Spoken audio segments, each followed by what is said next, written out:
Hey everyone, so today I'm going to be talking about the stress of being a senior in high school in 2021. Okay, so of course, the stress of being a high schooler in like 1990 versus 2021 is totally different. I mean, there is definitely some aspects that are the same, but I feel like due to the whole COVID situation, things have definitely changed. So, of course, in your junior year, if you plan on going to college, you have to do all the SATs, ACTs, make sure you take the credits necessary because if you don't graduate. Um, and so basically, okay, mind clear, clear, clear, clear, clear, clear, clear. Okay. And when that happens, it's like crazy because like you're like waiting and then you're anxious, like, oh my God, what am I gonna get on my ACT or SAT? And if you guys want to know, I got an 1110. So yeah, I'm not smart like people would think I am. Because most people say that I'm smart, but like, okay, of course, that's the other thing. Colleges, that's like a requirement if you want to get accepted to university. But like what I don't get is that SATs, they don't really measure your intelligence. It's more like your test taking skills, But I know that most colleges went test optional this past year. But for me in Florida, all state public colleges made it mandatory. So we had to take a test if we want to go to a public state university in Florida. And then the other stressing part is that if you're a middle class or low class student, you're gonna apply for the FAFSA because like nobody got money to be paying for the college, university, community college, whatever you're going to. Or if you're not going to college, that's completely fine too. And it's really stressful because at the end of the day, I bet by now, if you have already applied for FAFSA, you can see that if you're middle class, you really didn't get much money. We love being middle class because, like, let's say so school is $23K, but you only get $4,000. Like, where do I get money for the rest?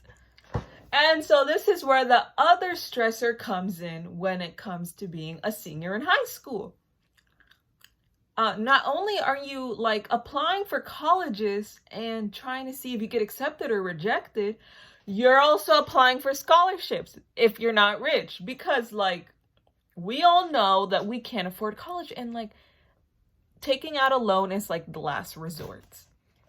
And so far I've gotten one scholarship.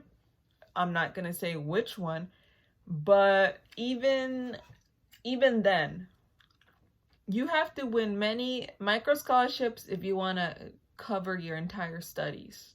Because with 23K, and that's on the cheaper end, I've heard of schools having a 50-year tuition cost of attendance. That's crazy. That's insane. Like, that's like the main reason why I didn't go outside of Florida, because Florida actually has one of the cheaper rates of tuition in the United States. And as we all know, the United States loves to take money away and put students in debt. So, yeah. And then scholarships, you have to apply to many of those. And many of the deadlines are in the beginning of your senior year. And if you don't meet the deadlines, then you don't get a chance to see if you get the scholarship or not. And one of the recommendations that I have is that yes, apply to the national, the big ones, but also apply to the small ones, because the smaller ones, less people apply to those. And what less people applying to those, that means that you have a higher chance of getting the scholarship. And if it's an essay one, yes, I know people get discouraged from the essays because everybody hates writing essays. But you should write it either way, because those are actually the scholarships that gets the least amount of people applying. And when there's less people applying, that means that you have a higher chance of getting the scholarship, especially if it's like local, like county-wise, city-wise, state-wise even. But still try to apply to some national scholarships, because you never know. I mean, if your curriculum and grades and SATs are like, wow, out of the world Harvard style stats, then I mean, go ahead and go sign up. Like for the Coca-Cola or the Dr. Pepper or the Burger King, those type of scholarships, those ones, if you think you have the potential, go ahead and apply to those. But I mean, of course, I'm not discouraging anyone with lower stats to apply to those either. And so that's a very stressing part of senior year. And then in our day and age, senior year was even more stressful, because from my high school personally, you have to pay senior fees. And if you don't pay your senior fees, then you don't graduate. And so, that's where am I going to get the money? Because at that age, some parents are already starting to let go of their kids. In my case, middle class, I'm thinking like, wait a minute, I don't got money. It was super hard finding a job in the beginning of the pandemic. So I'm like, wait a minute, how am I gonna do it? I got $23,000 a year to pay, 4 years, bachelor's degree, loans. And then I'm like, oh wait. So I started applying to jobs, but like, that's the worst part. Since we're so young, like 17, 18, job employers, they don't want to waste their time on teenagers that have no experience. And like how are we supposed to get experience if no one hires us? And like, I'm like, oh my God, this takes forever. So it took forever to get my first job. And I didn't even get it till like this senior year. And my first one was like Kohl's, and that was seasonal. So I was about to get laid off. So I had to keep looking for another one. And now I'm working at this like aftercare, before care child program. It's like a major one. I'm not gonna name it because I don't know if I'll get in trouble, But yeah. So that's another hassle, like having to work at the same time while also having classes. And I had community college classes. So it was even more difficult trying to balance that and working. And then besides all the educational part of this big year of your development as becoming an adult, 18, graduating, there's also the aspect of like that nobody really likes to talk about, is like during all this, your emotional health is like kind of like depleting or thriving. I don't know. Depends on what type of person you are, and I don't know how you handle things. And it can be really stressing on someone at our age, because like it's like all in a couple of months, people expect us, society expect us to know what we want to do and expect us to have our life all figured out.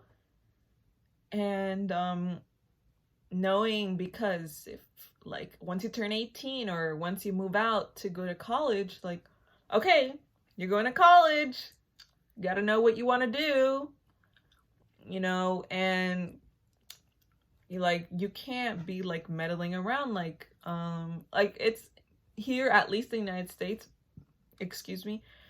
it is a norm that students know what they want to do with their life at 18. But guess what?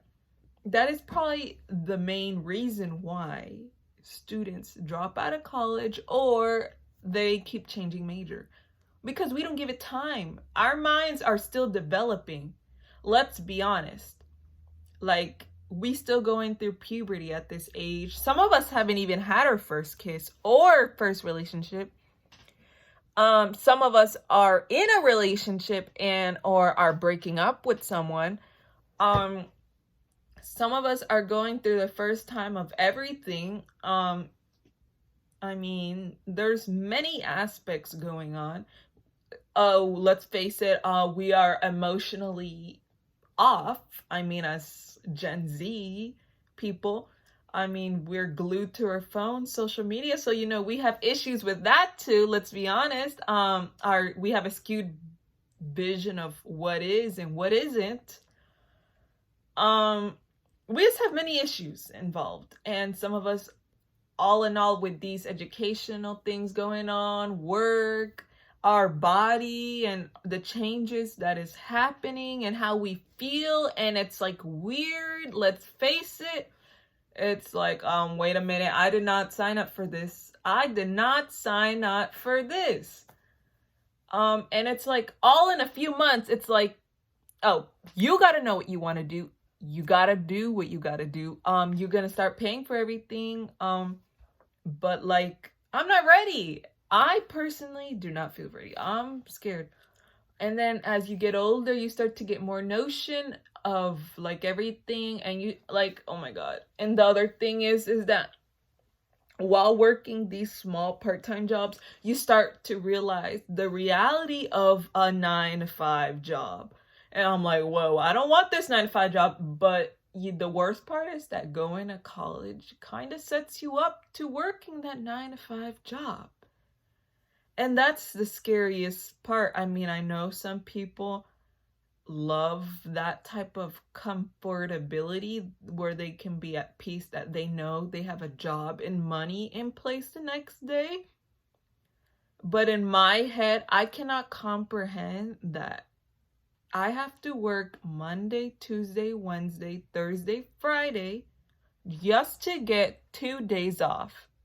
And it starts all over again. I can't. And this is the stuff I've been thinking about lately. I don't know.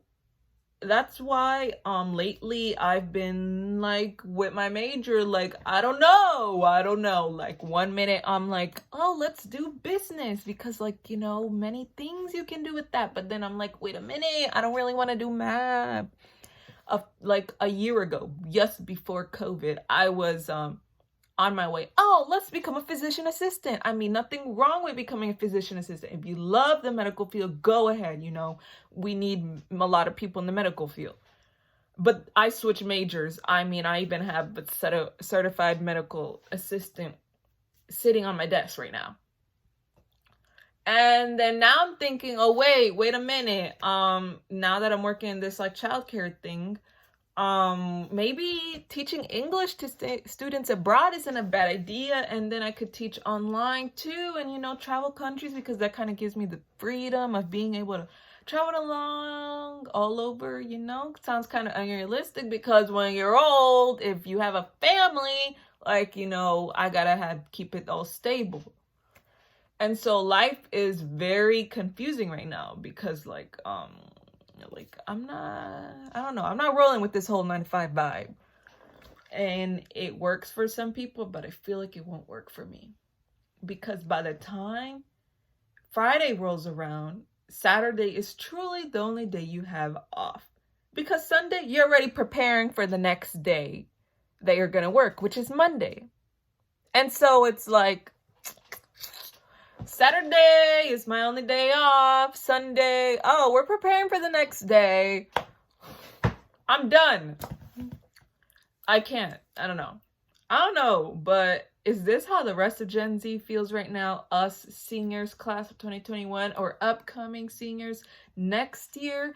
I know. It's like, wait a minute. What did society sign us up for? Is this really at the rhythm we're going at right now?